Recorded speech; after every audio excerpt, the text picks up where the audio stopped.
இயேசு சிலுவையில் தொங்கினார். ஒவ்வொரு மூச்சிலும் ஆணிகள் மேலும் ஆழமாக அவருடைய உடலில் நுழைந்தன. அவருடைய உடல் வேதனையில் நடுங்கியது.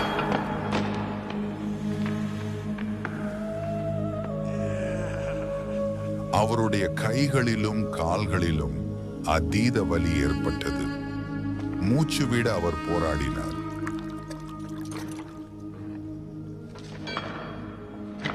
பிதாவே, இவர்கள் செய்கிறது இன்னதென்று அறியார்கள், இவர்களுடைய பாவங்களை மன்னியும் என்பதாக. இந்த வார்த்தையினுடைய நல்ல சாஸ்தாங்கமான ஒரு நல்ல வார்த்தை என்னவென்றால், இயேசுவின் மன்னிக்கிற சுபாவம். இயேசு மரணத்துக்கு ஒப்பு கொடுத்த மக்களுக்காக வேண்டுகிறார் பிதாவிடத்திலே, இவர்கள் செய்கிற பாவங்களை மன்னியும் என்று. மாத்திரமல்ல, நீங்களும் அதே போல மன்னிக்கிற ஒரு தன்மையுள்ளவர்களாக இருக்க வேண்டும் என்பது அவருடைய சித்தமாயிருக்கிறது. தேவனை ஏற்றுக்கொண்டு உலக வாழ்க்கை வாழ்கிற நாம் எல்லாரையும் நாம் மன்னிக்க வேண்டும்.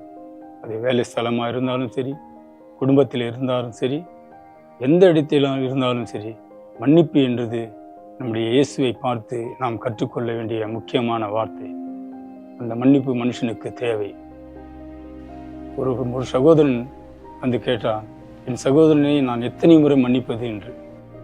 இயேசு அவனுக்கு சொன்னார், 770 தரம் என்று சொன்னார்.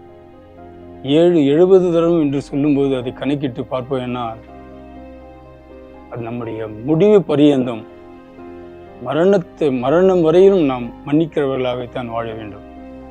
காரணம், இயேசு நம்மளுக்கு பிதா மாத்திரமல்ல, அவர் ஆண்டவர் மாத்திரமல்ல, அவர் இரட்சகர் மாத்திரமல்ல, நம்மளுக்காக ஜீவனை தந்தவர் மாத்திரமல்ல, அவர் நமக்கு சகோதரராக இருக்கிறார். ஒரு சகோதரனுடைய மன்னிப்பு என்பது கடைசி பரியந்தம் அவன் மன்னிக்கிறவனாகவே காணப்பட வேண்டும். பாவத்தின் மன்னிப்பு சகல பாவங்களையும் நமக்கு மன்னிக்கிற ஒரு நல்ல ஒரு வார்த்தையாக இருக்கிறது. நாம் வாழ்கிற வாழ்க்கையில் நம்முடைய மன்னிப்பானது மிகவும் முக்கியமானதாக இருக்கிறது. எப்படிப்பட்ட சூழ்நிலையிலும் நாம் மன்னிக்க வேண்டும். பரலோகத்தில் இருக்க தேவன் நம்மை மன்னிப்பார், நம்முடைய குறைகளை மன்னிப்பார், நாம் செய்த பாவங்களை மன்னிப்பார். நாம் செய்கிற பாவங்களுக்கு மன்னிப்புக்கு பதிலாக நாம் மன்னித்தால்தான் பிதாவாகிய தேவன் நம்முடைய குறைகளையும் நம்முடைய பாவங்களையும் மன்னிக்க வல்லவராயிருக்கிறார். எந்த காரணத்துக்கொண்டும் நாம் யாரையும் தூஷிக்கக்கூடாது. ஆசீர்வதிக்க வேண்டுமே தவிர பாவங்கள் என்ற வார்த்தையில் மன்னிப்பில்லாத வார்த்தை நம்மளுக்கு வரவே கூடாது. அதே போல நாம் சபிக்கவும் கூடாது. சபிப்பு நமக்குரியதல்ல. நாம் மன்னிக்கிறவர்களாய் மாற வேண்டும்.